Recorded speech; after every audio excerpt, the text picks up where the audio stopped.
Yes, thank you all for coming to the talk. The star of the show is Yang Liu, who's going to tell us about his blockbuster result on parallel repetition.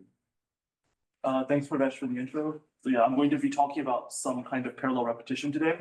I'll make all the definitions, so you don't need to know anything. Also, feel free to stop me with questions, or else I'll just keep going, and then it might get scary. Okay. So let's start by defining two-player parallel repetition. I'm going to use maybe PR to know parallel repetition. In this game, in a two-player parallel repetition game, we have a distribution mu on sigma cross gamma. It's like a distribution on the product of two alphabets, sigma and gamma. And in the game, the following happens. X comma y is sampled from mu. So X comma y is in. So X is in sigma, Y is in gamma. Player one receives X, and player two receives Y.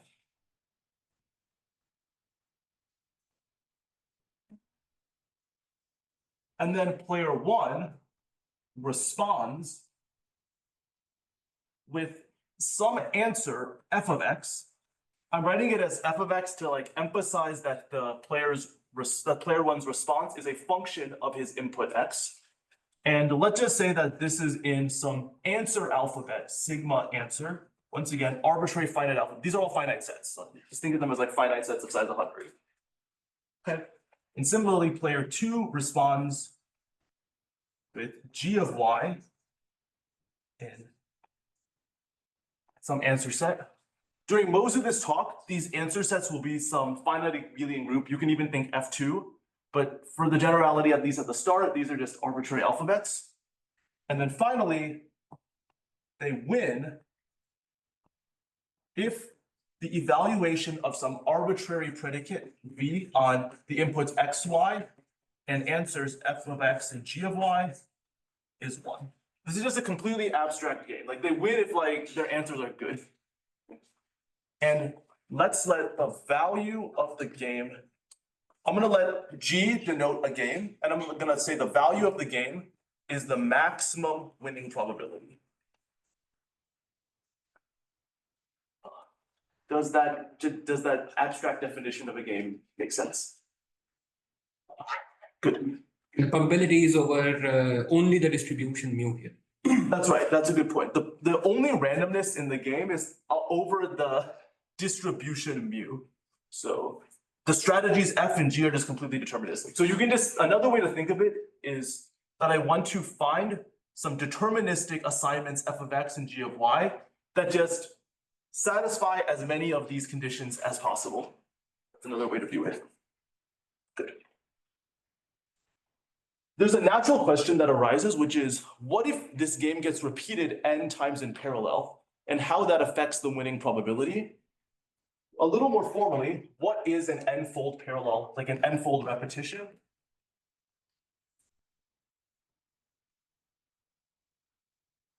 Well, in this case, I have x1 to xn and y1 to yn being drawn from mu n times. So all I mean by this is x1, y1 are from mu, x2, y2 are from mu, etc. And now, player one responds with f of x1 to xn. Notice now that the function, his response can depend on all n things the player received at the same time. Okay, and this is going to be a length n answer. And same thing for player two. Responds with g of y1 to yn. Once again, a length n thing. And they win if b of xi, yi, f of xi, g of yi equals 1 for all I is 1 to n. Here I'm using the x vector notation to denote like the vector and y vector to denote. And we're going to call this game G tensor n. And the natural question is, how does the value of this compare to the original value?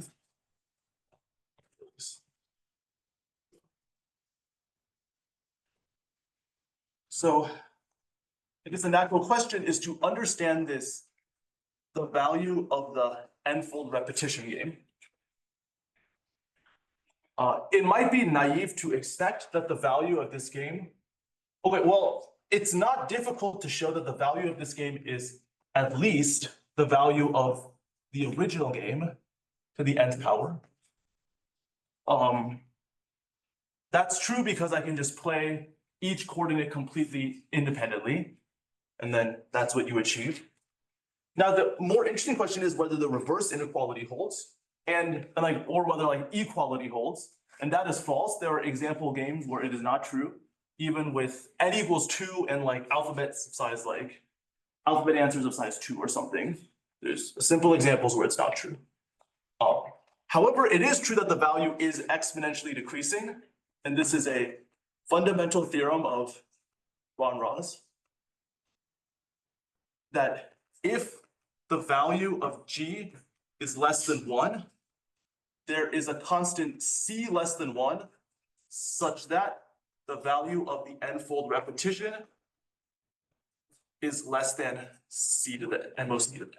So it is exponentially decaying ultimately, but just not in the way you expect. Like the reverse inequality is not true, but it is still true that it's exponentially decreasing ultimately. Like the C is supposed to depend on the value, right? It's not. C can depend on the value and the answer alphabets. Like in particular, C could depend on like a lot of things. Like it's not true that C only depends on the value. That's not true. Yeah. But, Depends on the game, right? It depends on the whole game. Yeah. But does it really only depend on the size of the answers? I believe now it's known that it depends on the value of the original game, like the value of G and the answer alphabets. That's sufficient. The input alphabets are not necessary in some sense. But like obviously they kind of affect the value implicitly, so like it's a little bit. no, but if they depend, like if C would have depended on the input values, then this term would have been. Okay. No. Yeah, it's still not clear even if there's dependence all over the place.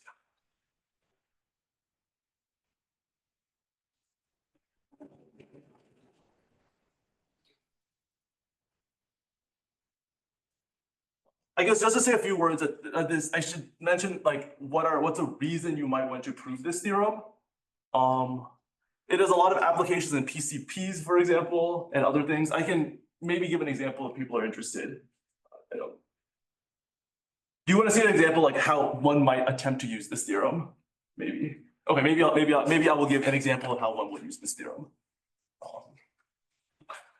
So I guess one way that you can model an alternate view on a two-player game is what is called a label cover. And in label cover, you can imagine that I have a bipartite graph where the left-hand side is elements of the input alphabet sigma, and the right-hand side is elements of the input alphabet lambda. And I have edges between X and Y. If the support of X and Y, if X and Y is in the support of mu, like the support of the distribution. So I have some graph here, okay? And what I can think of the game as doing is assigning a label to each vertex in sigma and a label to each vertex in gamma, so that the maximum fraction of edges, maybe weighted according to mu, you can think of mu as uniform, is satisfied, right? So for example, now one can use the parallel repetition theorem in the following way. The PCP theorem says that it's NP hard to distinguish the following cases: whether given such a graph, there exists a way to assign labels that makes every edge satisfied versus 99% of edges. Okay. Now you can use some version of the parallel repetition to find a new larger label cover instance where this satisfying one is still the same. Like if I apply an n-fold repetition, it doesn't affect it if it's already winning. However, in this larger n-fold repeated thing, the winning probability goes down exponentially. So that's like one way you might apply the parallel repetition theorem. Sorry, what I mean, yeah. Okay. I'll leave it at that.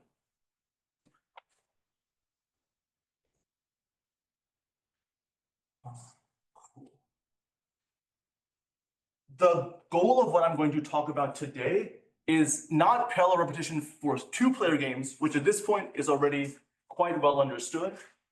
I'm going to be talking about three-player games and yes.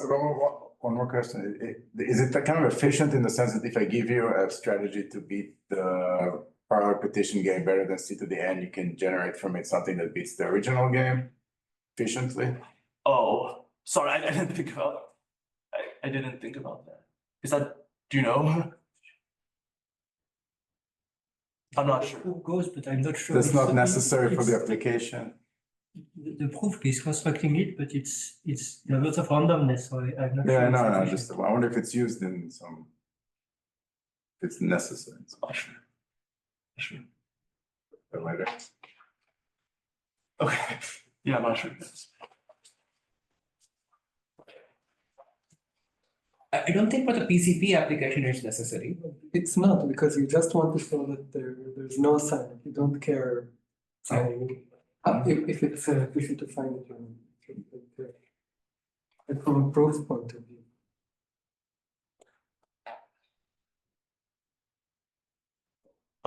Anyways, I'm going to try to talk about three-player games and higher for a little bit now. Let's just stick to the three-player case.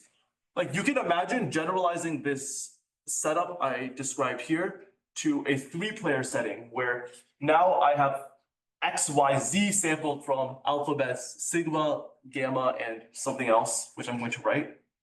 And now player one receives X, player two receives Y, player three receives Z, they respond, etc. And you can ask the exact same question. In an n-fold repetition, what happens to the winning probability? So what's known in this case? So let's say three-player games.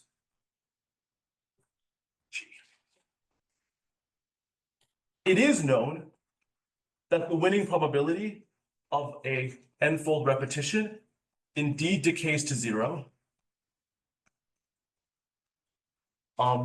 This is by a result of Verbitsky, which, as far as I know, kind of invokes the density Hales-Jewett theorem, black box. I'll talk a little bit about density Hales-Jewett later, hopefully. But yeah, so it is known that it goes to 0, and the decay rate, I think, now is known to be something like 1 over log star of n, something like that. So a far cry from the exponential bound we know in the two-player case. So given that this is kind of all that was known, there has been some recent work on understanding whether there's somewhat large classes of games on which we can show something a little more interesting for parallel repetition. It's known that in general, you can't do better than 1 over log star. That's not known. That's not known. So Even for three players. is there like a application of three-player games analogous to label cover or something? Not that I know of. Yeah. I think maybe more broadly, it's that, at least from what some people have told me, that a lot of these information theoretic techniques that go into the two-player game kind of hit barriers when you try to, like, somehow those techniques are good for understanding for like two-party computation and things like that. But when you try to understand three-party or multi-party computation, a lot of these information theoretic techniques break down, possibly for similar reason that this breaks down. So that's like maybe one reason that looking at this could be helpful towards that. Is it known that it does not decay exponentially, or could it? Also not known. Yeah, you could expect some kind of exponential, that could be true. Yeah, it's just not known, and the best that is known is log star. So I'm not sure what the truth is, to be honest. Yes. Okay. Good. So as I was saying, because this is kind of the best bound that was known, it's been interesting to look at maybe somewhat large classes of games under which we are able to show parallel repetition. And a lot of the work, including what I'm going to be discussing today, somehow looks at the connectivity properties of the underlying distribution mu. So in the first thing towards this, connected games. Yes, I think this is Denor, Harsha, Venkat, and Yuan in 2017 showed the following. If mu is connected, and I will define connected shortly, then it is true that the value of the game decays exponentially. So what does connected mean here? Connected means, let's look at the graph. Let's look at the graph on the support of mu. And we say that x, y, z has an edge to x prime, y prime, z prime if they differ in one coordinate.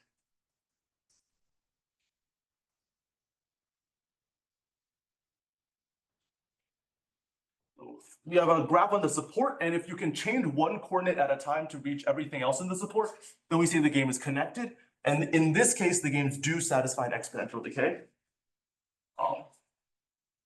Now, the proof of this uses information theoretic methods analogous to the one used to prove the two-player parallel repetition here. Yes. So the distribution is always just uniform. Oh, good.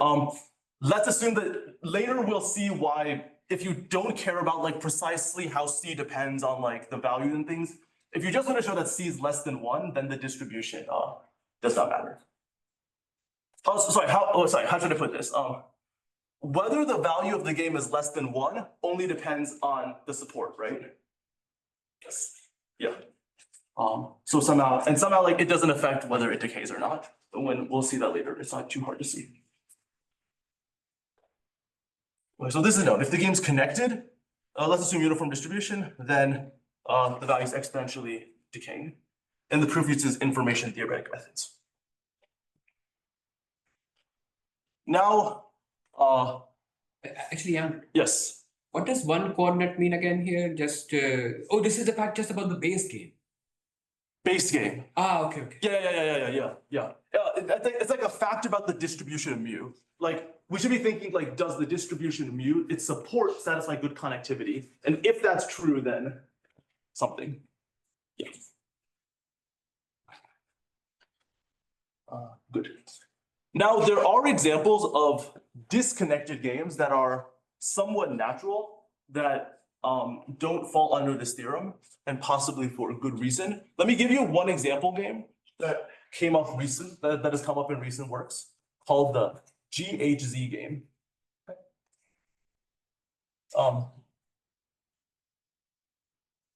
For example, if the sum, maybe this example, if the sum is equal to something, always. Yeah, exactly. Yeah, that is indeed what this example is. Okay, you're ahead of me. Okay, so in the GHZ game, the distribution mu is over x plus y plus z equals 0 mod 2. So like each player just receives a bit, and and you're given that the total parity is always even. So you either get 0, 0, 0, 0, 1, 1. There's 4 options. Okay, and then the winning predicate in this game is if f of x plus g of y plus h of z is, I guess, written most compactly, it's x or y or z. You can also, there's 4 things. I can just write out explicitly what this right-hand side is. It's,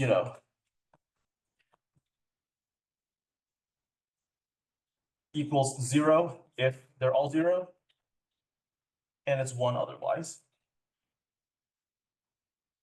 So there's like 3 inputs on which it's 1 and 1 input on which it's 0. You can check that this 3-player game does not have a winning, like a deterministic winning strategy. There's no choice of functions f, g, h that make it always true. So you could ask, does this very concrete game that I just defined have an exponential decay? So towards this,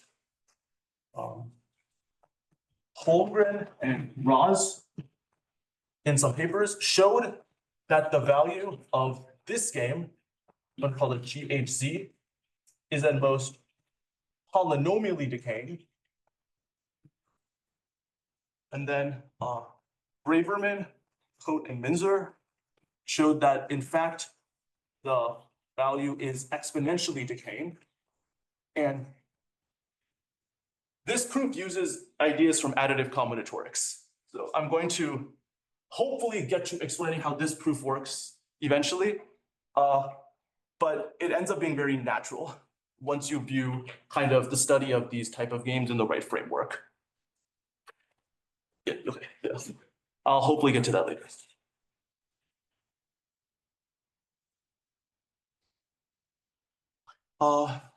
So now let me let me move towards discussing what I'm actually going to like the main result of today's talk, which is trying to extend this GHZ game result, this exponential decay, to a larger class of 3 XOR games. So before I write anything, what is a 3 XOR game? Well, it's exactly something of this form. I have a distribution mu, and it's over some input alphabets. And then the players output F, G, and H, and they win if the sum is something, like some pre-specified values. This is a general 3 XOR game. And the question is just whether for these type of games, the value is exponentially decaying. In general, is this even further saying for games where for every fixing of 2 inputs, there's a unique fixing for the third? Yeah. Right, so is that still open? But that would include all these, right? Yeah. I think you, I'm going to say something that I'm not 100% sure is true, but I think that you can actually assume that's the case without loss of generality. If it's the case, then it's an addition over some group. Oh, no, sorry. What I mean is that like, if parallel repetition is true for games that you described where 2 inputs decide the last one, then it's true for all games. I believe that, but I'm not 100%. The disconnected one, you're saying it's basically. Yeah. In this and connected, you can do everything. Yeah, I think the idea is like, let's say you have XYZ and XYZ prime, then those are like connected in the sense of this result, right? So I can like use this result or like the proof of this result to argue that I can collapse those 2 points into one.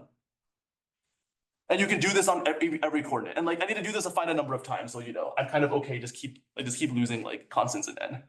So something like that, yeah. So it should be equivalent that you can assume that 2 coordinates determine the last one. And I guess XOR, sorry, okay, yeah, I just went down that road, but I just noticed that like, I never made that assumption about XOR games. In an XOR game, the assumption is on the predicate here. It's not on the distribution, if that makes sense. The distribution can be anything over an arbitrary alphabet, whatever. It's just that the predicate I'm assuming is XOR. Does that make sense? Do you assume there are only one answer? Like the sum must be like. Oh, it's like only a single thing. Yeah. I believe that's all we're able to prove right now. Yeah, it would be interesting to extend to like 2 things or more, I think. Okay. So before stating the result, we're unfortunately not able to handle all 3-player games, possibly for good reasons that I'll discuss later. But I will try to explain the types of games that we can handle. Just to set up a little more notation, just to kind of cast everything I've discussed in like the notation system that I'm planning to use for the rest of the talk.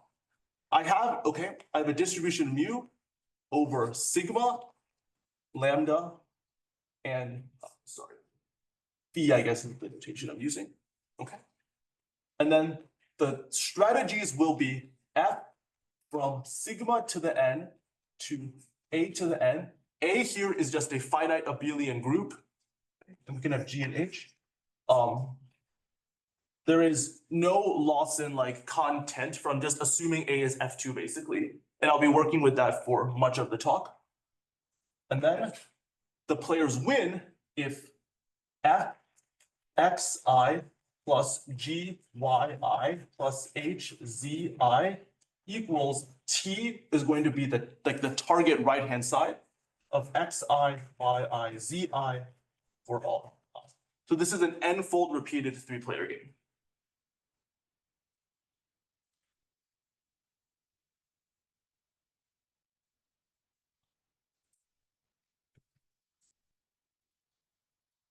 Does this definition make sense? This definition makes sense. So once again, abstractly, all the strategies are doing is I'm taking in a sequence of length n from some alphabet sigma, and I'm going to output n elements in an abelian group, and then I check for each coordinate whether the sum is correct, and that's what this check is. And t is going to be like the right-hand sides of the equations here, like this would be t. Okay.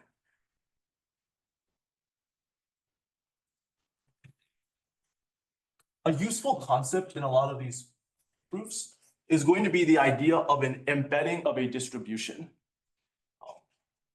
So we say that we say that mu embeds into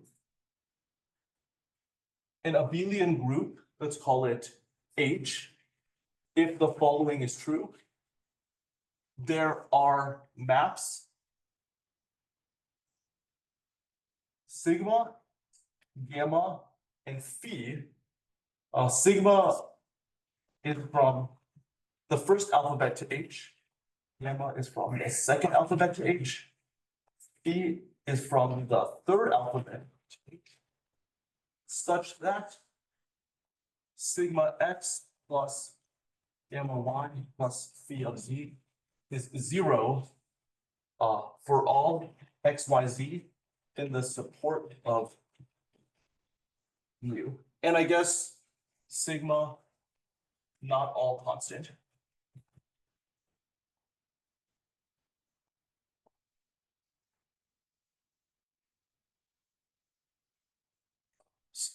So this is the definition of an embedding.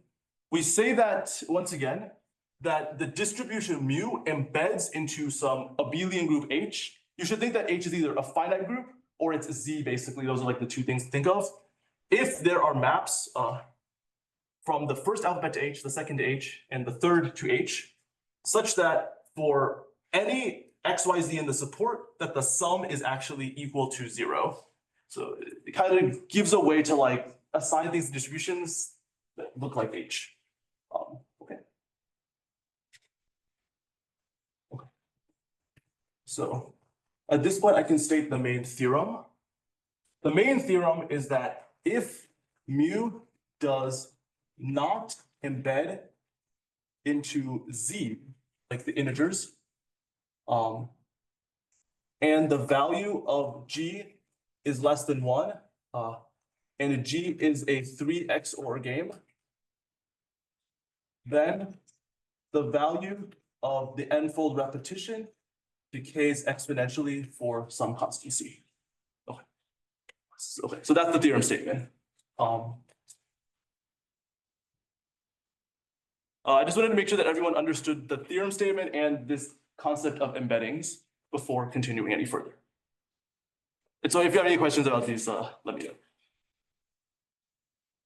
Yes. Could you give an example of a game that embeds into Z? Can I give an example of a game that embeds into Z? Let me think. I mean, basically what embed into Z means is that, like, you can just think of things more abstractly, which is that I just have some points X, Y, Z in these alphabets. And it happens that there exists a non-zero solution to the system of equations over the rationals. That's what embedded to Z means. Whether like I can write an explicit example, the answer is yes, but like probably alphabets have to be quite large, for example. You can check that, for example, this GHZ game does not actually embed into Z. But you can find examples that are larger. It embeds into Z mod 2. GHZ embeds into Z mod 2, correct. Yes, and nothing else, I believe. Or like, sure, it embeds into Z mod 4, but like in the same way it embeds into Z mod 2. So GHZ, like somehow the mod 2 will see all of G, like we'll see all the difficulty of GHZ. And that's a type of idea will come up later. Okay, yes. This is still uniform, right? The new. Yeah. So I Thought to be. Okay. yeah, just assume uniform. That at some point later, I will hopefully get to explaining why the support is the only thing that matters. But yeah, later. Yeah, maybe let's. Can you just say what exactly is the embeddings condition supposed to prevent, or? Good. Okay, that's a good question. Like, what is it? Like, what is embedding supposed to like do? Okay. This is a good question. Let me give an example of this. Okay. Basically, when there are embeddings, then the players can play some strategies that look like complete nonsense. And I will try to write down what's going on. Okay. So maybe let's let these be embeddings. Okay. And okay, yeah, let's let these be embeddings. Then, for example, what the players can do is define, imagine such a strategy. F of x1 to xn is actually like the ith coordinate. So like this is saying I receive x1 to xn and I output some answer, and let's look at the ith coordinate of that answer, right? What you want to say is that like probably the player should be doing something like just playing something honest, like playing some function of xi, right?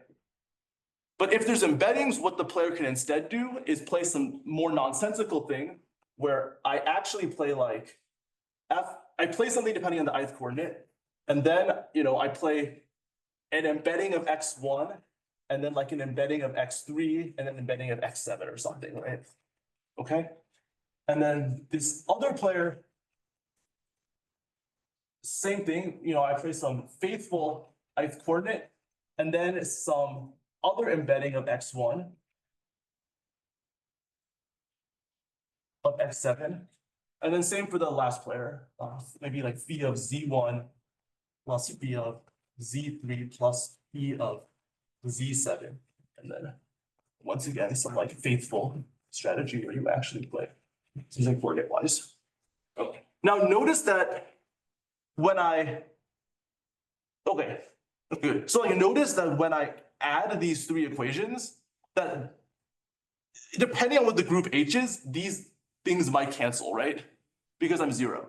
So now like this is not legit because the group H might not be the same, it might not be F2, like it might be larger than the original input. So that's like you can't actually do this, but if you weren't able to do this, then you would be able to do something like this, and then everything cancels. So like now notice that I played a strategy which actually simulates like a honest strategy. So that I haven't really done anything, but the proof has to see that like I like did some stuff that's actually nonsense that needs to ultimately cancel out. Like this strategy very much is not coordinate wise, but like it turns out that it actually is the same. So like that's kind of one reason embeddings might come in. So is it clear that is this actually helping the players, or is this just a difficult thing that your proof can't see and can't reason about? Exactly. In principle, it can't help the player that much because like, it's still exponential decaying in the end. But like the proof maybe needs to be able to witness that like the players can do this kind of nonsense. Yeah. I'm sorry, I think I'm a bit confused. Why does canceling in H somehow play a role? I mean, so you were working, let's say, on F2 or something, right? Yeah. So why does canceling in H somehow matter to the proof? Okay, for example, you can look at the GHZ game, which embeds into Z2, right? And like you can do this. I see. Like and ultimately like it is ultimately like you can ask like why does like a larger group matter, but somehow it's still difficult for the proof to see. I see. The proof's analytic in nature. It's like difficult for the proof to actually enforce that I'm actually lying in a lower group and not like a higher group somehow.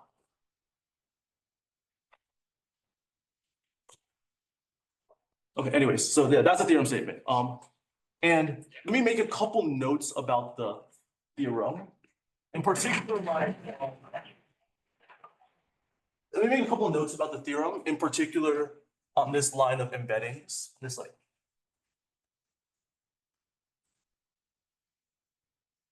let me actually state a property of distribution that have no z plus, like no embeddings into z. If mu does not embed into z,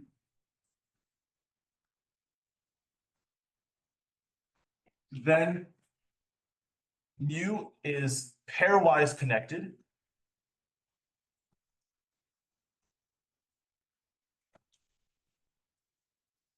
So what does pairwise connected mean? Pairwise connected means that the projection of mu onto any two coordinates as like a distribution over two things, like you can think of it as like that bipartite graph, are connected. So that's a corollary of having no z embeddings. To see this, for example, let's assume that mu xy is not connected. Then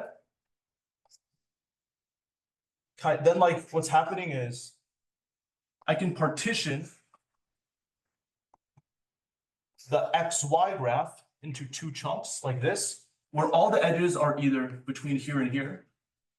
And then I can assign +1 here, -1 here, -1 here, +1 here. So this is an embedding into z, because for every, oh, and all the last function 0.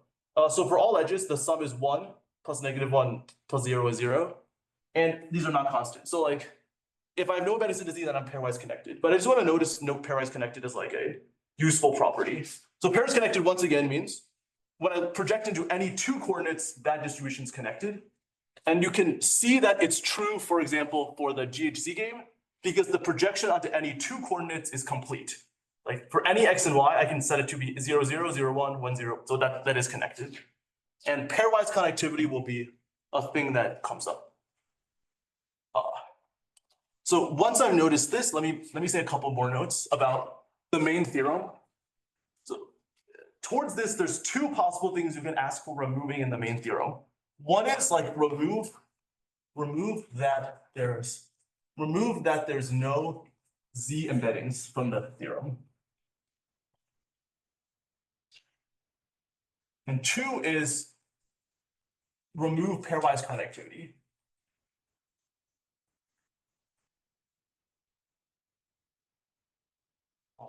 So what I mean by one is prove a theorem of the form that says if mu is pairwise connected, then this exponential decay or some kind of decay holds. And two is just proof for all. So for one, my guess is that something is doable, but we're just kind of missing the analytic theorems. The reason that no z embeddings ends up being nice is because these basically for all these embeddings here, if there's no embeddings into z, you can prove that there's a finite group H that kind of sees all the badness of the embeddings, and the finiteness of H is useful in the proof. So z, like going to no z embeddings would involve getting over that in some way. Pairwise connectivity might, like proving a theorem that's completely general, saying like all 3 XOR games have exponential decay, might prove to be much more challenging for the following reason. Basically, there's this open problem in combinatorics called the density Hales-Jewett problem, even in 3 coordinates, which asks the following: what's the largest set A in 0, 1, 2 to the n, such that there are no x, y, z in A with the following properties? xi, yi, zi is one of the following 4 things for each coordinate: 0, 0, 0, 1, 1, 1, 2, 2, 2, or 0, 1, 2. So like each coordinate is either all the same or 0, 1, 2. This is called the density Hales-Jewett, I guess, 3 problem. You want to in some order? No, just 0, 1, 2. It has to be like in order. No, it doesn't. Oh, what was that? Sorry. There are no x, y, z, so if there is one, you just order it so that it's 0. No, but it's important that you can't reorder because like, like it needs to be in the same direction on all of them. Does it make sense? Oh, you can have 0, 1, 2 here and 1, 2, 0. Correct, dude, that's not allowed, yeah. Oh, that would be like a line in a That would be like capset, I guess. Yeah. That would be capset. Yeah, this is strictly harder than capset. combinatorial line. not- Yeah, this is a combinatorial line. Yeah, Right. exactly. Yeah. Yeah. Good. Okay, so like this is called the density Hales-Jewett problem, and I guess you could ask, what is the largest density of A in here that does not have this? And the best bound that's known might seem familiar. I guess the density of A is at most something like log star of n. This is like the result that was done by like the first polymath project or something, something like that. Like that's why the titles of the papers are DHJ polymath, because that's what they were working on. There was like a non-explicit result before that, right? Yeah, I think Furstenberg's stem already, I think, had an ergodic proof that it goes to 0, but it was not effective. And they gave an effective bound of 1 over log star in the polymath project. K is 3. What was that? What is K? K is 3. Star. Oh, that's a star. Oh, star, yeah, log star. Yeah. Sorry, it's a star, yeah, log star. Log star is the number of times I have to take log to get from n to 1. Yeah, so it's like some very, very And like, I don't think any great lower bounds are known. Maybe like 1 over n or something is known as a lower bound. Anyways, what is the connection with this and everything I've discussed? Well, you can think of this example as being like when the distribution of mu is supported on like exactly that set of things. Like mu contains 0, 0, 0, 1, 1, 1, 2, 2, 2, and 0, 1, 2. And this is a distribution which is not pairwise connected. You can check that it's not pairwise connected. And kind of as a consequence of that, it's very difficult to reason about what's going on from this from like an additive combinatorics perspective. And that's part of the reason why maybe removing pairwise connectivity will be hard, because like if you were able to prove a theorem for completely general distributions, that might suggest that you're understanding something about distributions that look like this, and then you might make progress on this density Hales-Jewett problem, like proving better bound than log star. Anything better? Do you know? There's no reduction saying that the resultant parallel repetition implies density Hales-Jewett. I don't think so. That seems a little tougher. Yeah, that seems tough. Is there a construction of such a set? Like, what's the largest size A that we can construct? I think 1 over n maybe. I see. Like it's something bad. Like I think maybe a little better than Baron. I don't remember the but it's like it like at the very least like 1 over like log n is there is like should be true maybe. Like I don't know if should be. There should be a set of density 1 over log n. Oh no. Like the upper bound should be better. I think in principle is what the combinatorialists believe. I see. The upper bound should be what they call reasonable, which is a finite number of logs in the denominator instead of log star. I see. Somehow this is what the additive combinatorialists call reasonable bound. I see. And is there a version of this for like 2? Like, you wrote DHJ3. Oh, 2 would be like 0, 0, 1, 1, 0, 1. I think that's easy. I see. And then we know the right bound there. Yeah, that should be exponentially small, in fact. I think. I'm not so sure. And then you can also ask for 4. You can ask for 4, like 0, 0, 0, 1, 1, 1, 1, 2, 2, 2. And for all of these, the same bound, isn't it? For any finite DHJK, for any finite Yeah, and even multidimensional. Oh, I'm sorry, I'm not sure multidimensional. But yeah, for any finite k, I believe. Yeah. Don't care about the order of 0, 1, 2, then it's exponentially small. Yeah, probably by the capset thing. Yeah.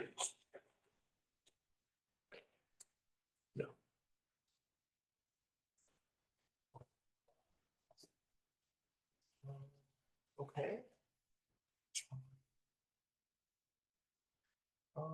Maybe would now be a decent time for a break, or okay, yeah, maybe before I get into like any aspects of the proof, let's take a brief break and then I'll get into like a proof outline. That's the maximum density is exponentially small if it is pairwise connected. No. Yeah, no. The answer is no for like basically like some of the way this. Okay, yeah. Sorry. If you were able to remove the Z embedding condition, then like it's known. It's known if like the distribution has no. Sorry, I'm asking about the DHJ question. Oh, DHJ, I mean, you need to set it up correctly, but like, the answer is kind of. It's like, there are versions of the DHJ question that I can state that are true. If the distribution has no Z embeddings, that's known. Basically by like some previous works of this by Braverman-Khot-Minzer. But if there's Z embeddings, once again, there's nothing known. Like a concrete question where I think nothing better than this is known is instead of DHJ3, you add 0, 0, 0, 1, 1, 1, 2, 3, 2, and I allow 0, 1, 2, 1, 2, 0, 2, 0, 1. So I don't allow like I allow like only one, I allow that plus cyclic rotations. I believe this is the only bound that's known. Because in that case, there are embeddings into Z, you can check. That might have been a good example. Yeah, that I just remembered. For example, if here I add 0, 1, 2, 1, 2, 0, 2, 0, 1, then there are Z embeddings. And yeah. And you can ask the same question on DHJ. I think nothing better than log stars nodes too. Okay, cool. So yeah, the goal for the remainder of the time is to give a type of proof outline for this. The proof outline for the theorem, where hopefully I can convince you that this is like a natural, like the whatever the proof is actually kind of natural, and you might find a way to run into it yourself. Okay. So Well, yes. so in all of these things, you don't assume that the game is symmetric in the sense that all the players are like the same. No. Yeah, completely arbitrary. Yes. Yeah. Okay, good. So step one to the proof. Okay, so for the remainder, let me give a proof outline. And let's assume that the answer alphabet is F2. Actually, let me write Z2. Let me write Z2. Okay, so the answer alphabet is just mod 2. And that's my assumption for the rest of time. This will make some of the formulas a little bit easier to reason about. Okay. So I guess step one is to what I'm going to call arithmetize the winning probability.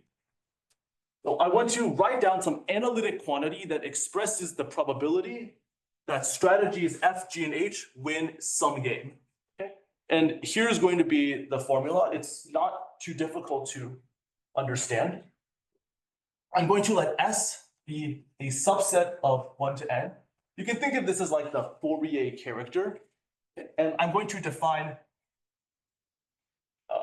okay. And remember that I have strategies F from sigma n to Z mod 2 to the n, and then G from H.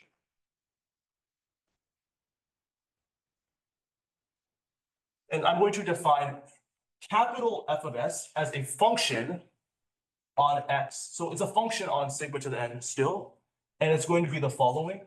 -1 to the power of sum over I equals 1 to n, Si, and then little f of x of I. So this is like, yeah, it's like for x, I turn it into a Fourier character, basically. Okay. And you can define it G of S, H of S analogously. And for one last thing, I'm going to define capital T of S. Well, so I'm going to define the tensor T x y z to be -1 to the T of x y z, where T is the target answers, and TS of x y z to be -1 to the sum I is 1 to n. Space.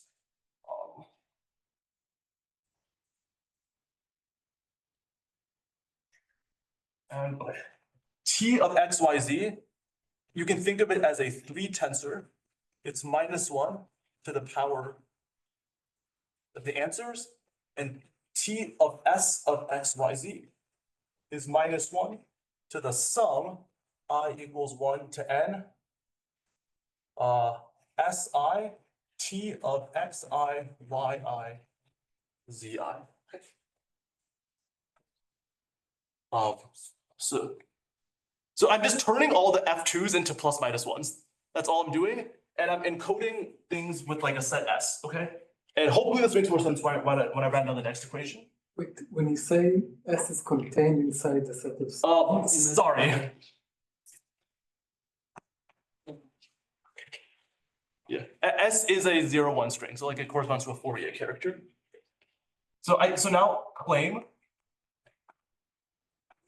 the probability that strategies F, G, H win is given by the following expression. Expectation over S, expectation over X, Y, Z in mu to the n of F, S, X, G, S, Y, H, S, Z, T, S, X, Y.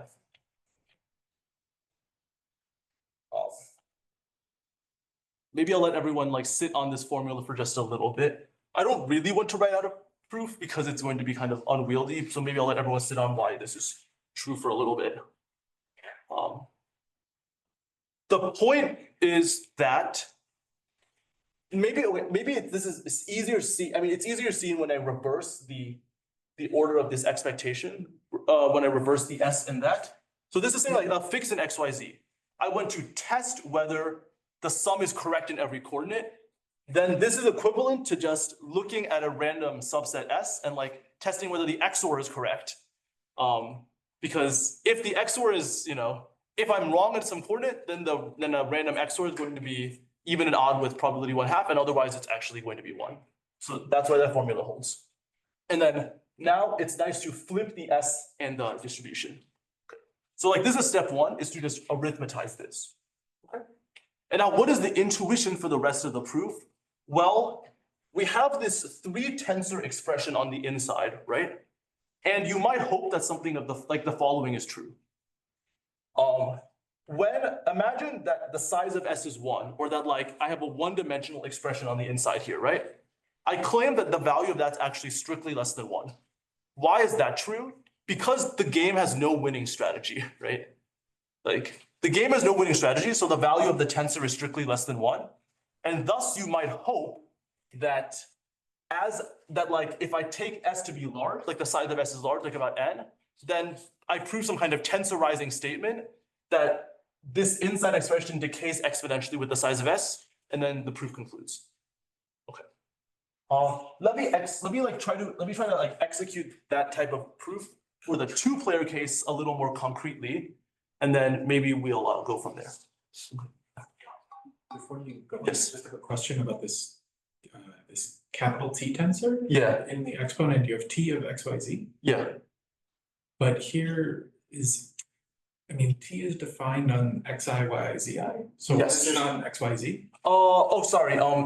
My fault. This first sentence should have been just X, Y, Z in the supportive view. Like, Okay. yeah, I wasn't so careful. In the first sentence there, X, Y, Z are just like. And so like this TS is equivalently like the product over the ones in S. Correct. Okay. That's right. Yeah. And then, so like this is some high dimensional 3 tensor. And then these are like high dimensional functions that I'm asking for like the like trilinear form on them. And the goal is to somehow understand what that is. So the dream proof would be you like look at this inside expression here and you prove that the value of that is exponentially decaying, right? And then you're done. Unfortunately, that is actually not true, which is where things get a little bit annoying. Okay, but to see like the failure of this inside thing, it might be useful to work through the 2-player case. Like, let me give you a simple proof of 2-player XOR games exponential decay, and let's try to see at what step that proof failed. And I think the subtlety will explain a little bit. Okay, so let's just look at the 2-player case. So the 2-player case, once again, I'm gonna assume we have all the same notation. You have expectation over S, expectation over X1 in a mu tensor n. Fx T S of YZ. Oh, sorry, I guess it should be SXY. Right. And here's going to be the following claim. This expression here is at most 2 to the minus C times the size of S. That's going to be that's just true in the two-player case with no qualifications. Sorry, if the original game has value less than 1, obviously. So that's just true in the two-player case. Good. And why does this finish? Well, because I take the expectation over S of this thing and it's exponentially small because S is a random subset, right? Okay. So we see why this claim suffices to prove exponential decay. So does anyone have any thought on how you would establish such a claim?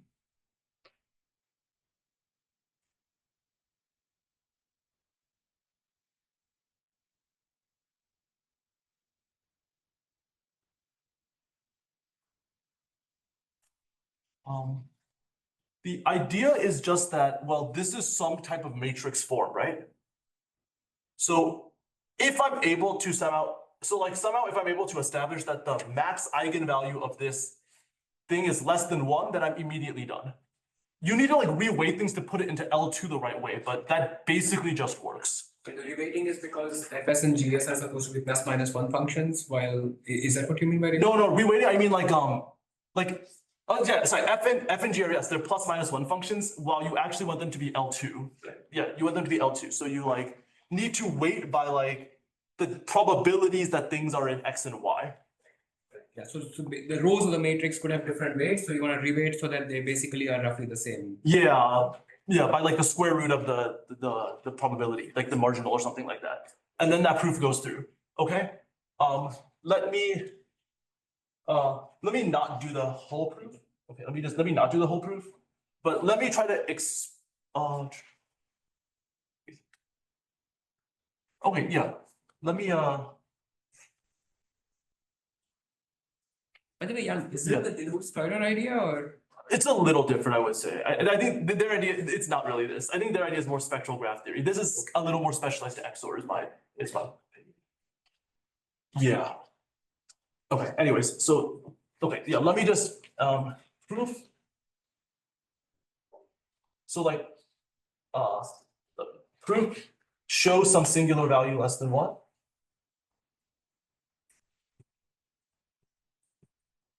Because like by using that the value of the game is less than 1, and then tensorize. I'm just gonna leave it at that for now. Which matrix are you actually? Is it TS or? Yeah. Okay. So I'm thinking of yeah. So like this is a matrix, right? Okay.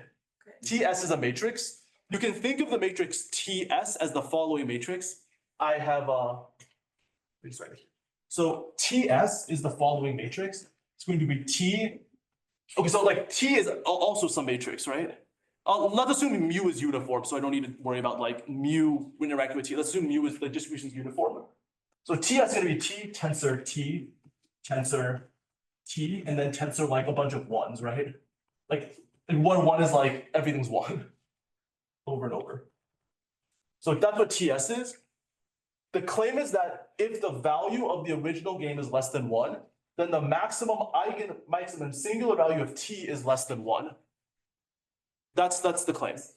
And the proof is just like, well, if the max singular was 1, then somehow you would be able to recover a strategy from that because like it's 1 only if like, everything kind of matches up perfectly. And then that would give a winning strategy. So the maximum singular value of T is less than 1. So when I tensor it a bunch of times, the maximum singular value decays exponentially by how singular values behave. And like these 1s don't affect it, obviously. Does that make some sense? Okay. So like yeah, so that's like the 2-player case. Now everything would be good if like this style of analysis extended to the 3-player case. Unfortunately, it's actually not true that this inner expression I wrote here actually decays exponentially. And understanding that failure is like kind of the next part of the discussion. So why can it be false that this inner part actually decays exponentially? Basically, the way it fails is if there are complex valued functions f, g, and h that make this expression exactly 1, then this inner expression won't decay. Let me write that. So we say that T is like, let's just call it embeddable into the unit disk or something, into the unit circle. If the following can happen, like I can have AX times BY times CZ times T of XYZ equals 1 for all XYZ in the supportive view. And ABC are complex valued.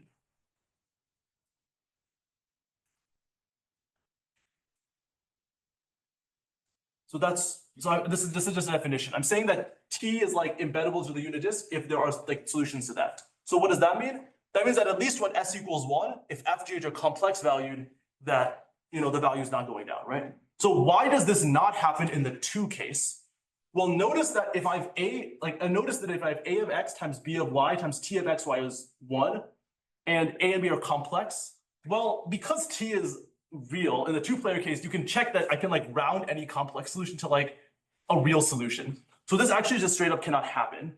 It can only happen when there's 3 players or more. Like in 2 players, it's like T is plus minus 1. So like if I pick one value, if there's a complex solution, there ends up being a real solution because I can I can round out all the complex parts. That's not true for a 3-player case. So good. So now let me explain maybe a little informally why, if there's complex solutions, why this inner thing actually fails. Because in principle, F, G, H here still are real valued, right? Yes. Can you just define the value of the complex value of a game and in this way, and they say if that value is less than 1, then it goes 0? Yes, that's like theorem 1, which I'm hopefully going to get to. That's theorem 1, that is true. Unfortunately for the GHD game, the complex value is 1. Which once again, I will get to all these things. Good. So yeah, so that's like the complex value. That's like the complex part of the game. And okay, good. So then maybe let me just explain informally why, if there's complex solution, there actually are like real solutions to like a tensored up problem, because I technically haven't explained that. Like here, F, G, H are real valued, right? So like you might still hope that if I restrict to R, then it's still exponentially decaying, but that actually can't hold. Informally, what you say is the following. Well, first, let's find complex FGH where the value is exactly 1. And I can do that by tensoring up these solutions ABC. And then I just decompose each F into like real plus I times imaginary. And now this whole sum has like 8 terms or something. So, and like one of those terms has value at least a constant, like at least the 8th. Okay, so then there exist real solutions that at least have value at least a constant. So you can't actually get out of this issue. Okay.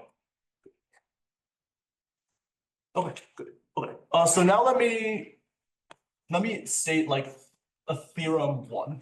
Okay. If T has no embeddings into the unit circle, then that expression over here, let me call it star.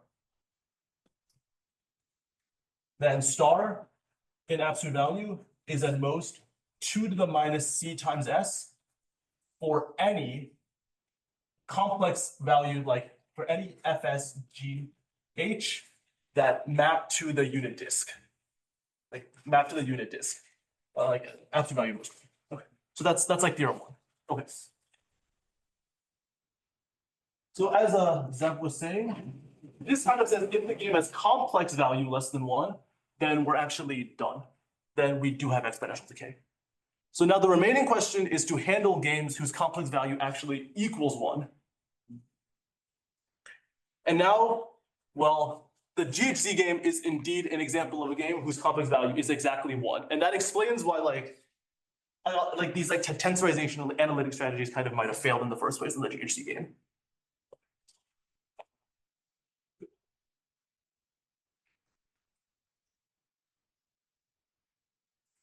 So why is the complex value of the GHZ game actually 1? Like, what are these functions A, B, C that actually certify like a complex solution? To see that, well, let's first write out what this tensor T is. 1, 1, 1, 0 is 0, 1, 0, 1 is -1. So what are the functions ABC? Does anyone happen to see it? You know that it has to involve complex numbers, and it ends up being kind of simple.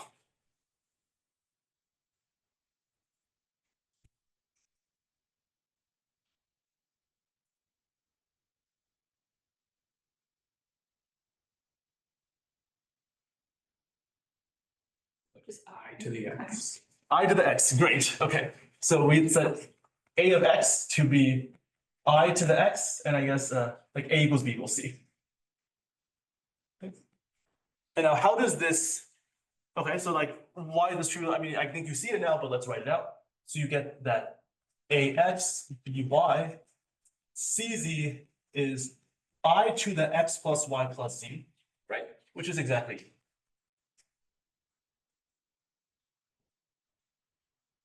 Okay, good. So now that this is one way, but maybe let's view this in a slightly different way. Okay, sorry, I guess I should say concretely, now I'm going to move towards how like Braverman-Khot-Minzer actually establish exponential decay for the GHZ game, but from this perspective. So we start with this, right? Now let's try to write this in a different way, like this identity, I to the X plus Y plus Z equals T of X plus Y plus Z. What's like an alternate way to write that identity? Well, we can just look at like the arguments of each thing and say, actually, this 1/2 of X plus Y plus Z is little t of X plus Y plus Z mod 2, right? So remember, little t here is 0 and 1. So this is an alternate way of writing this identity that I to the X plus Y plus Z equals capital T. Now, so remember now, what did winning mean? Winning meant that f of X plus g of Y plus h of Z equals T of X plus Y plus Z mod 2, which is equal to 1/2 of X plus Y plus Z mod 2. And now let's rearrange this expression.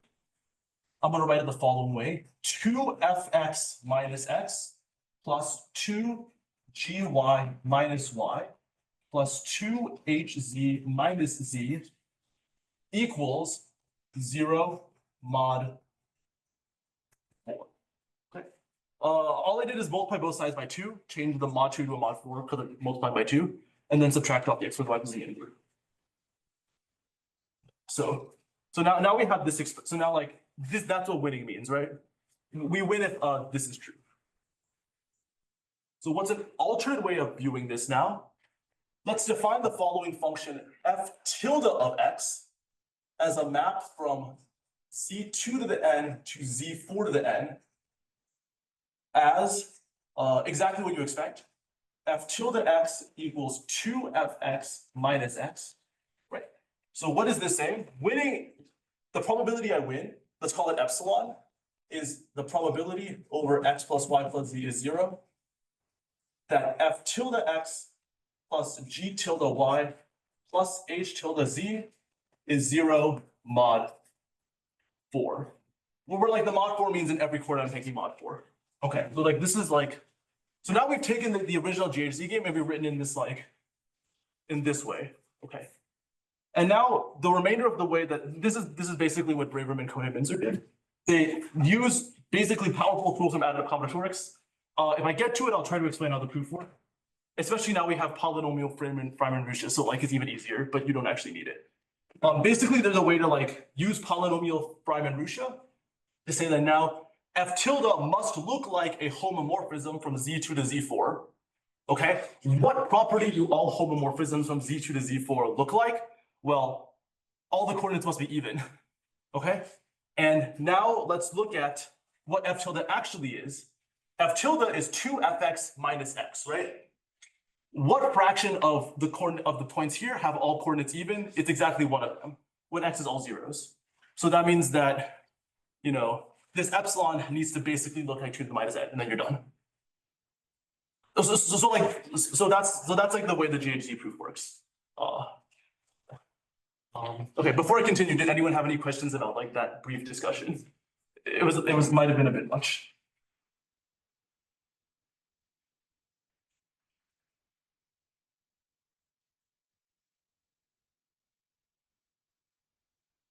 I hope they'll get you like a slightly more concrete version of it in a little.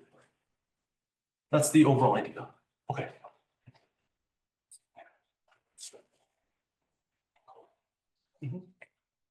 Okay. Let me erase a bit of this stuff. So the remaining question is now, in the case where the game has a complex value of 1, like above there, can we prove that what needs to happen is exactly the GHZ situation? If you could prove that, then you would be done. There's one critical difference between our setting and the GHZ situation, which is that in our setting, the distribution mu is arbitrary, right? However, in the GHZ case, it's very nice that the inputs come from this subspace of Z mod 2. And the remainder of the proof, which this is probably the part that I'm not going to say very much about, is basically establishing that, is basically reducing to that case where the distribution is exactly over like some space. Yeah, so that's the final part of the proof, which I'm briefly discuss now. By the way, Jan, are you going to say anything about theorem 1? Theorem 1, maybe if time permits, feel free to ask me about it, but the proof is not, it's based on like some work of, once again, Braverman-Khot-Minzer from like years ago, but yeah.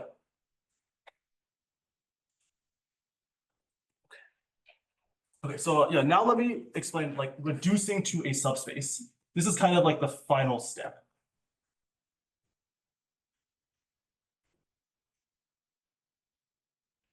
Reducing to a subspace. So what do I mean by that? What I mean by this is we would be in basically a great position to apply techniques from additive combinatorics if we were able to somehow reduce to the following case. Mu is uniform over x plus y plus z equals 0 in some abelian group H. Then we would be in like a great situation, because then you kind of use these functions ABC, these embeddings, to kind of repeat the exact same argument that I just did here. You like use the function ABC to write some equation of this form, simplify, and then you get something like this, and you apply additive combinatorics. So the goal is to reduce to mu being uniform over like some finite group x plus y plus z is 0 in some finite abelian group H. Now the main question is, what abelian group H should we choose? And this is okay. So let me try to explain what the choice of abelian group H is. That basically comes back to the idea of embeddings. You want to find an abelian group H that sees all possible embeddings of the distribution mu. So let's just do this in actually nearly the most naive way possible. Let R be sufficiently large, integer, be a sufficiently large integer, okay? And let's write down all embeddings, like literally all embeddings, into abelian groups of size at most R. Let's call this sigma 1, sigma 2, all the way to sigma, maybe let's call it capital N.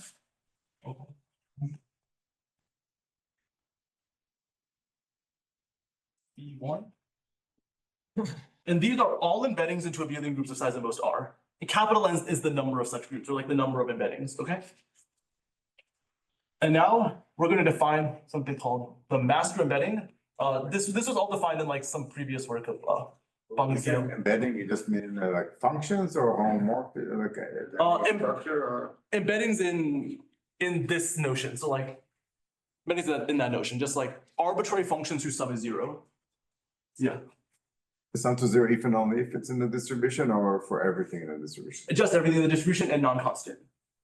Yeah, non-constant sum to 0 in the distribution. So I'm going to write down literally all embeddings. And now define the following as the master embedding. Sigma master of X is just the concatenation of all these sigma n's. And this is an element of the group, and let's say that like sigma I goes into the group H of I, then this is an element of H1 cross H. Okay. So that's the definition of the master embedding. It just R is sufficiently large. Look at all embeddings and Wait, what is R again? Like, where is R player role in this? size of HI and most R. I haven't gone to okay, but yeah, I haven't gone to like why you should expect that you can take R to be a constant, if that makes sense, right? Like, why can I take R to be a constant and see all the embedding structure? It could be a different embedding, which is even larger HIs for all we care. That's right, yeah, yeah. But like, why can I pick an integer R that kind of sees all the embedding structure? This is the one place that Z embeddings get used in some sense. Like, there's no Z embeddings. Basically, let's consider the system of linear equations.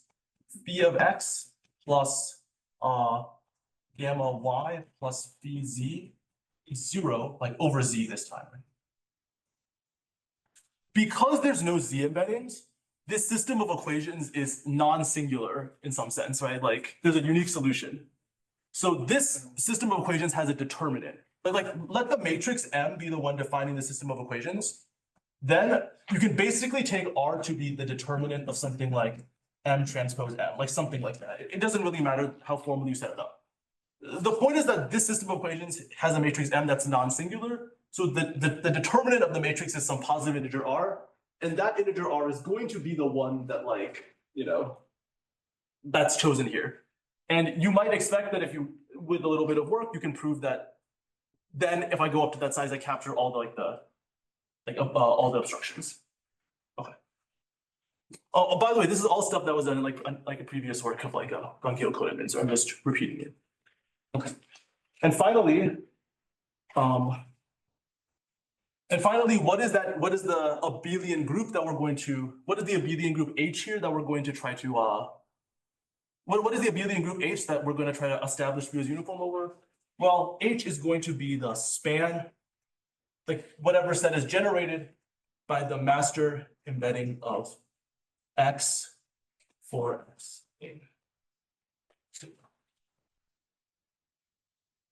So yeah, that's like all the definitions.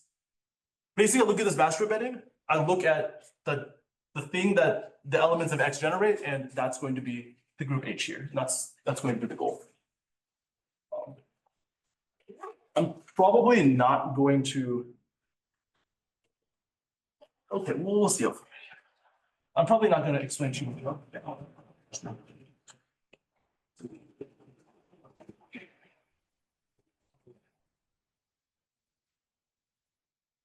So from here, the way the proof concludes is just with the following, like, I'll just give a very brief outline of how the proof concludes from here, and then we can discuss whichever points everyone's interested in.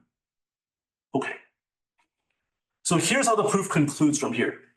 So step one is we need to somehow increase, we need to like enlarge the input alphabet. This is like the slightly weird step. We need to enlarge sigma to sigma plus such that for X in sigma plus contains contains all of H. Maybe we'll get into that. 2 is then reduce sigma plus to actually equaling H.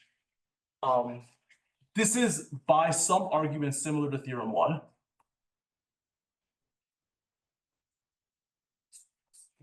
And then finally, part 3 is to use additive combinatorics.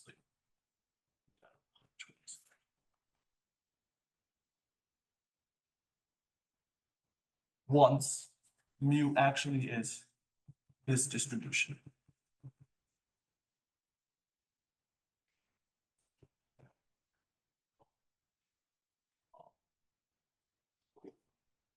So that's all I wanted to say about the proof outline. So once again, just to recap one more time, the whole proof outline. The first thing you prove is that if the game has complex value less than 1, then it's exponentially decaying, then you're done. Otherwise, the game has complex value equal to 1, and then in that case, you can do some manipulation and get something similar to the GHG setup with the issue that mu is not over like this subspace. So now I want to reduce to the subspace.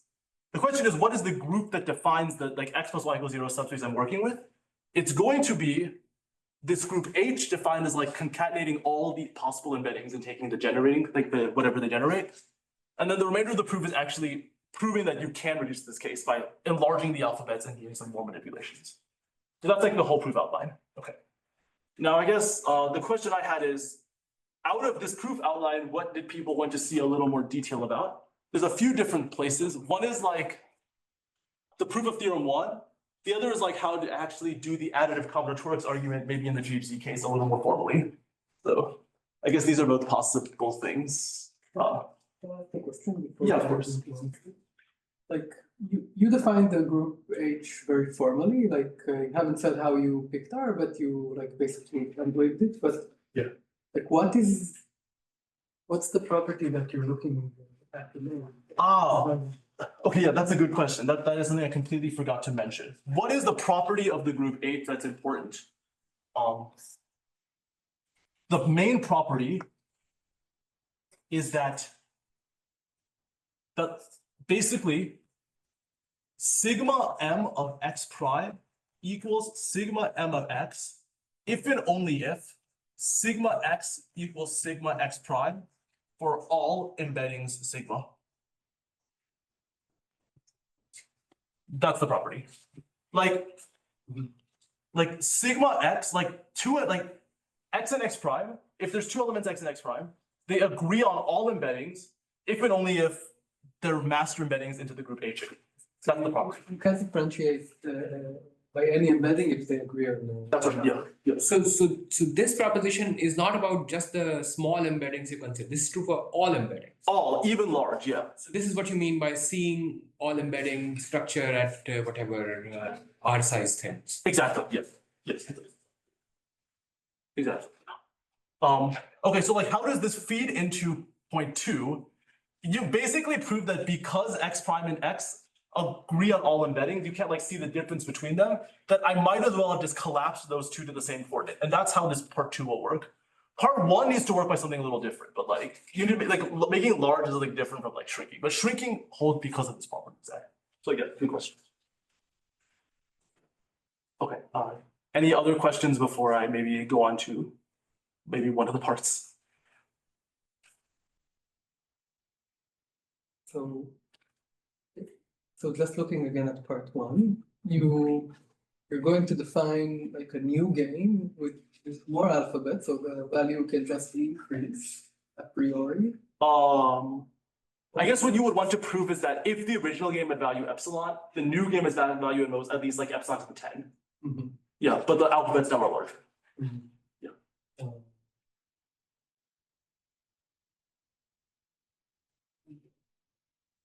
So when you said like sigma mx for x and sigma plus contains h, Yeah. what? I'm having a hard time to parse the notation. Like sigma mx is. Okay, good. Okay, yeah. Okay. The notation is a little bit challenging to parse. Basically, sigma plus will satisfy the following property. Sigma plus and like its corresponding distribution mu plus, which is also a larger distribution, will satisfy the following property. The group H is unchanged in the embedding, and like I can define a new master embedding onto that larger group that agrees with like sigma, which will be contained in sigma plus. And then you want to argue that when I did this, that I actually increased the support of the master embedding onto sigma plus. Yeah. And I make it larger until I've actually spanned everything that I wanted to span.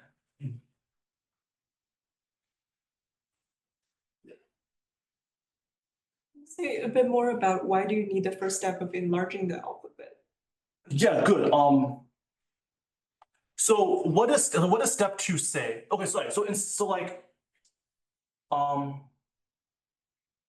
what does step 2 say? Step 2 says that like I can, if there's x and x prime that have the same embedding, I can collapse them, right?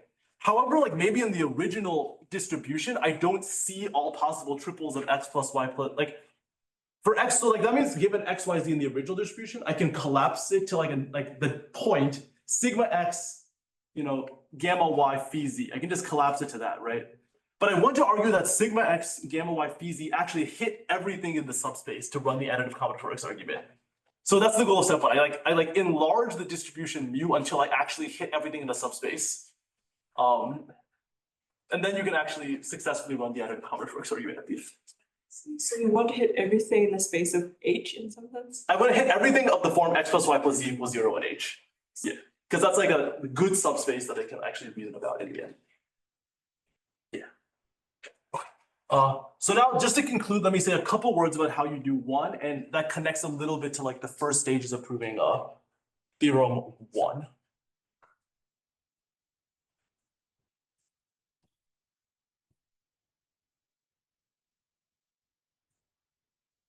In some sense, for proving, you're talking about theorem 1 now, right? I'm talking about, yeah, somehow like these two parts in theorem 1 are quite related, so I'm gonna kind of talk about them I see. at the same time. Yeah. So towards proving theorem 1, the first goal is to enlarge the distribution mu. Once again, I'm already going to do some enlarging even in proving theorem 1.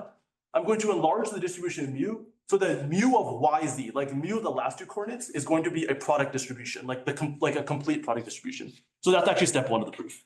And we'll see how that connects to enlarging the distribution. Okay.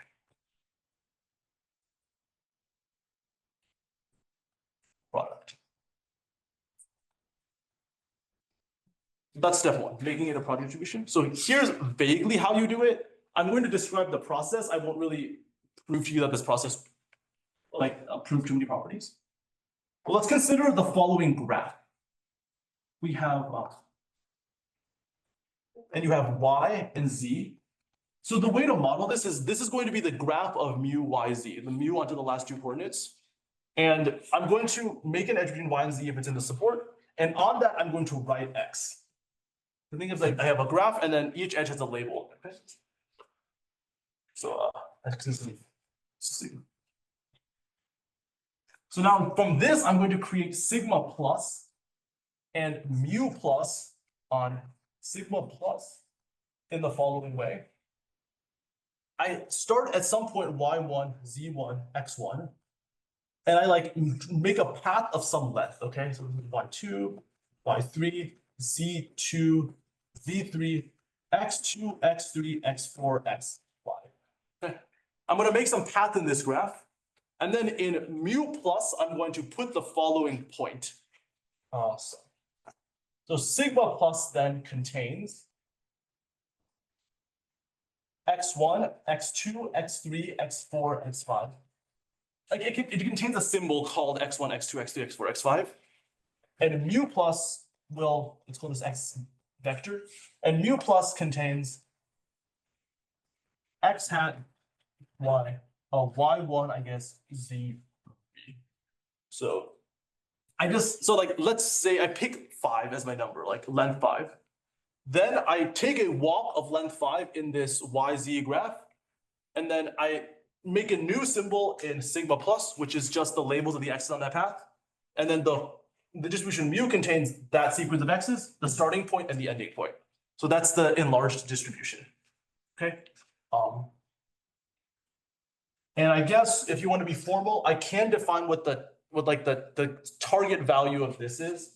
It's going to be T of x1, y1, T of x hat, y1, z3 is going to be, I guess it's going to be like the alternating signs on the edges. X2, y2, z1 plus. So this is like a formal definition of like a larger game, okay?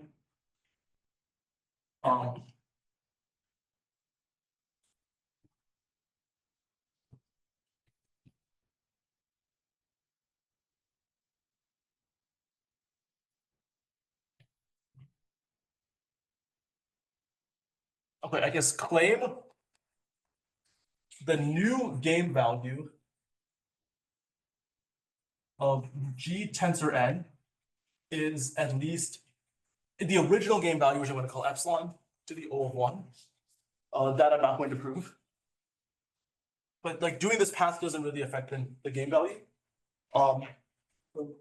This is, sorry, like, what do like if you have, say, like, this is like summing up all the equations along the path. Is this what's It's the, yeah, if it's F2, you can think as summing, that's right, yeah. okay, like, but up to signs, I mean. Yes, that's right, yeah. Okay, Yeah. And I guess the intuition is that like, if I'm winning the original game with value epsilon, then like I win each of these with value epsilon, and then if it's independent, you get, you know, at least like epsilon to the O of 1, right? Unfortunately, it's not actually independent, but somehow you use Cauchy-Schwarz and it's fine. Yeah. So that's all the proof is doing. The Cauchy-Schwarz comes actually because I guess you have this like because in pairwise connectedness you have like this path, and so at least for two length path I suppose it is. Yeah, you Cauchy-Schwarz here, and then like you can double it again to Cauchy-Schwarz again and double it again. So like you can prove at least when R is power of 2 or something, which is, you know, enough. Okay.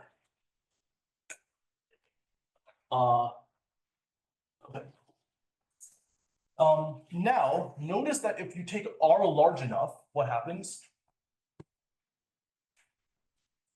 Well, then you get that at least mu yz is a complete graph, right?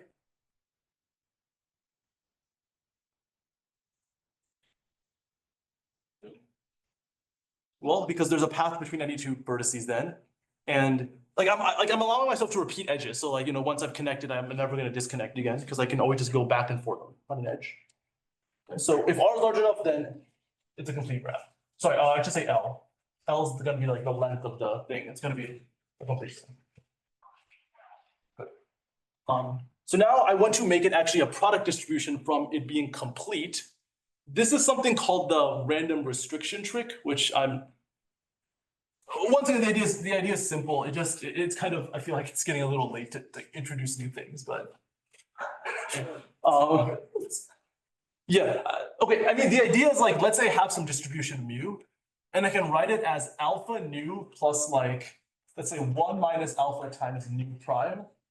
Like I can decompose nu into like, I can decompose my distribution into like a distribution like nu and times nu prime, and I have alpha fraction of this one. So the model here you should think is mu. So here I should think that nu is like mu, but somehow I like made it uniform over sorry, I should think is mu, but this is uniform. Like that's last equations are uniform, okay? Like here, mu yz is a complete graph, right? So if I take alpha to be small enough, I can find some fraction of a distribution where a nu yz is a product distribution that lives inside of mu. So that's all. That's like how I'm going to define mu here. And then basically the claim is that like if mu supports a winning strategy, then so does nu. And this is by like the random restriction trick. Basically, I can imagine I want to sample a point here from mu. I can sample it in the following way. From mu tensor n. I can sample xyz in the following way. I first sample a subset I from 1 to n with probability alpha. Okay. And then for I in I sample xyz from this distribution, and else I sample xyz from the other distribution that, right? So let's imagine, so like I imagine I want to sample xyz from mu n times. I'm going to first sample I, and then let's say I do the second step. I sample like everything from nu prime. So now I've reduced to a smaller game where the distribution's actually nu, but the number of coordinates is alpha times n. Like the number of coordinates went down by a constant. So in this way, I've like argued that I might as well prove that in the distribution which is nu, that I have some kind of exponential. Like whatever I want to prove, I might as well prove it for nu instead of mu because I've only lost a constant in n. Okay, so this is what I'm calling the random restriction trick. Like basically, this says that if I have two distributions that are the same support, I can just like change them however I want, and I just don't really care. Okay.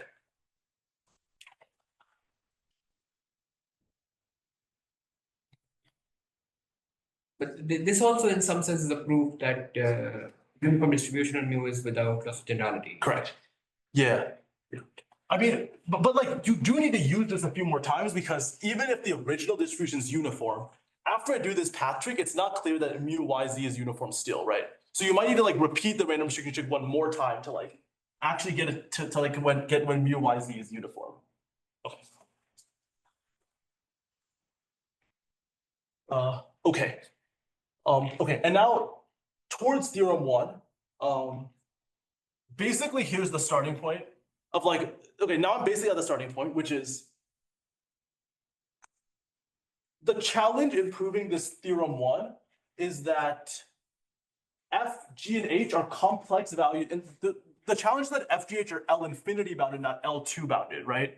Like somehow if f, g, h were L2 bounded, you might imagine that doing some kind of like induction with like SVD, some kind of like induction based on L2 would work. The details are not clear, but like you might hope that. But the challenge here is that f, g, h are L infinity bounded, so like you need to get around that somehow. The goal of making mu yz uniform is that at least I have like an inductive hypothesis or like a base case that's based on L2. And okay, let's see that here. So expectation xyz, fx, gy, hz. Let's just do one dimension. Let's just do one dimension. T of xyz.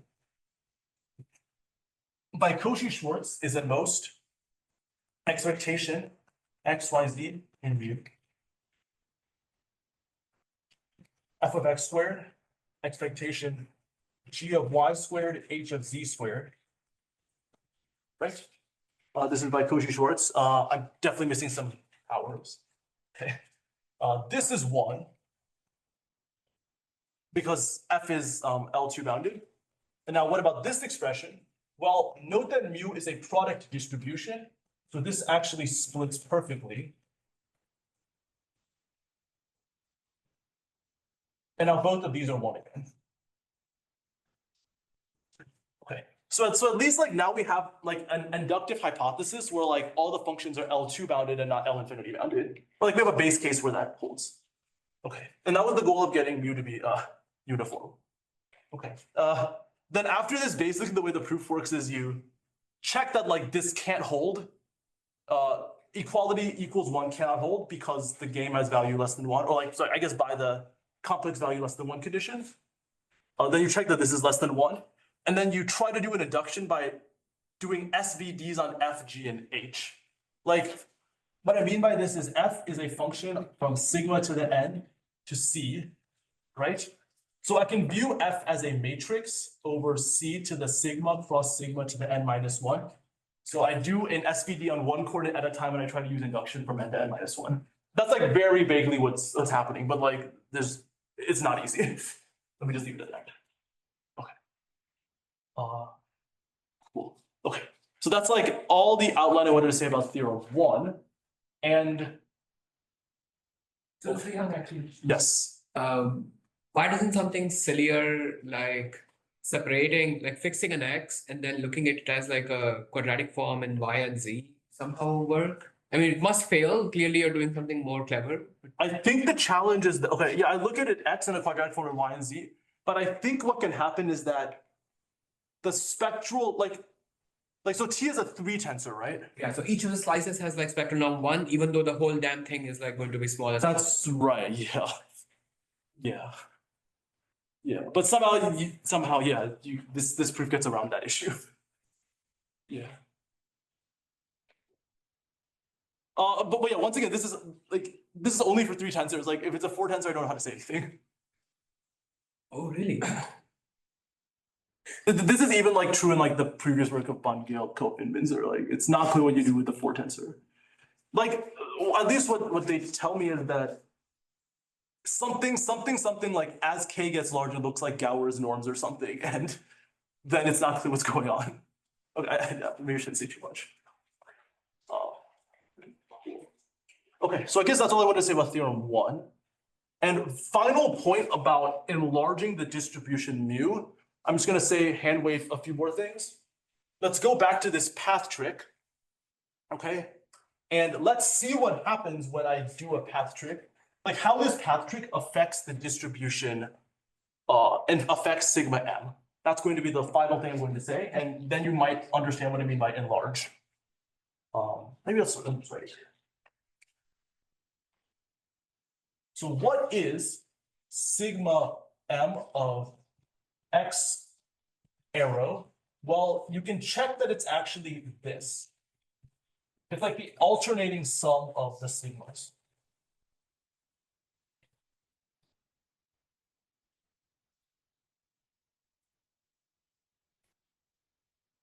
Okay. Like if I have x1 and x5, then the way that sigma evolves is exactly the alternating difference. And notice that if x hat, okay, so notice that if this is actually just x repeated 5 times, which is allowed because I can just go back and forth with the same edge 5 times, then at least sigma x is, is still there, right?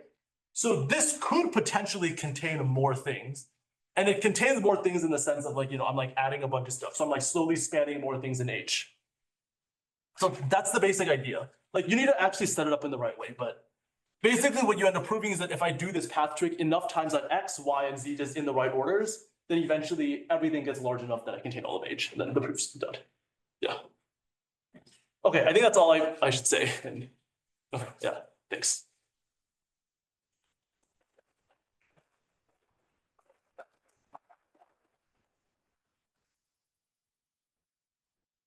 Can I ask a question about the last step? Of course. So basically, this means that like if this is true for the master embedding, this means that like it's supposed to be true for every embedding, that it has this form where you're taking alternating sums. Or... That's correct. Yes. Okay. Good. Okay, that's a good point. Let me explain why that's true. Let me explain why it's true that like kind of every embedding here naturally is like forced from an embedding of the base graph. Okay, yeah, good. So notice that in this, by walking back and forth on the same edge over and over, the following points are in the distribution x, x, x, x, x, y, z, right?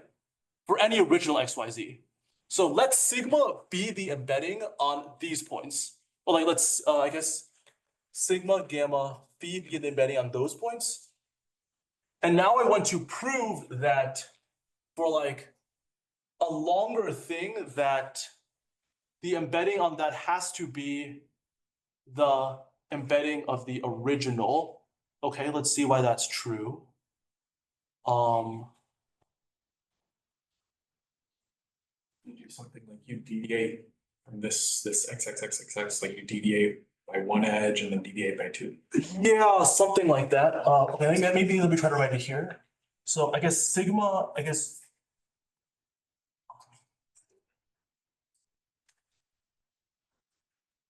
okay, so we know that sigma of like x1, y1, z1, sorry, I guess plus phi of z1 is 0, right?